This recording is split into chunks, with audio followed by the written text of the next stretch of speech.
Il existe donc une relation entre le texte des lois, les recueils des lois comme c'est le Code de Justinien, ou comme c'est le Digeste aussi, le travail d'interprétation scolastique qui porte sur deux parties fondamentales. D'un côté, l'explication des mots, et d'autre côté, la création des liaisons entre les différentes normes qui font partie de l'ensemble des normes connues. Ce cadre qui probablement commence avec l'étude du droit de Justinien s'élargit très tôt au droit canonique, au moment où les savants de l'Église commencent de détacher une pensée proprement juridique du grand cadre de la pensée théologique au XIIe siècle. Et comme tout le monde le sait, la première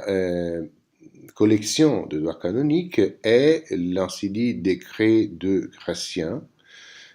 qui au début ne semble pas un livre conçu pour être expliqué à travers le système de la glose. Le décret de Gratien est un recueil de textes plus ou moins normatifs de l'Église qui sont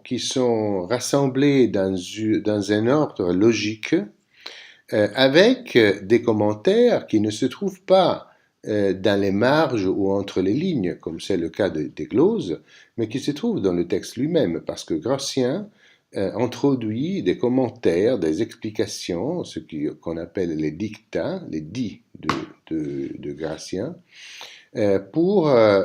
expliquer, pour mettre ensemble le texte qu'il a recueilli. Donc, c'est un recueil fait par un privé, c'est pas un recueil promulgué comme c'est le cas de la compilation du Justinien,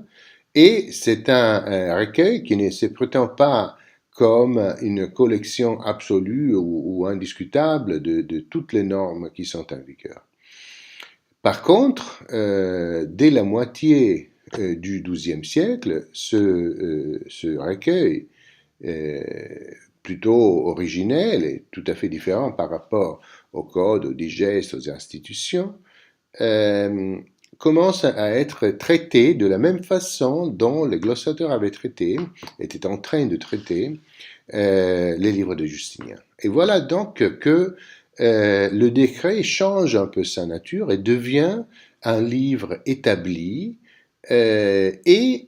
devient un recueil de normes qui sont expliquées à travers des gloses d'explication des mots et surtout liées entre eux et avec d'autres textes extérieurs comme c'est le droit romain ou d'autres décrétales des papes qui ne sont pas dans le décret. Donc je disais des textes qui sont liés entre eux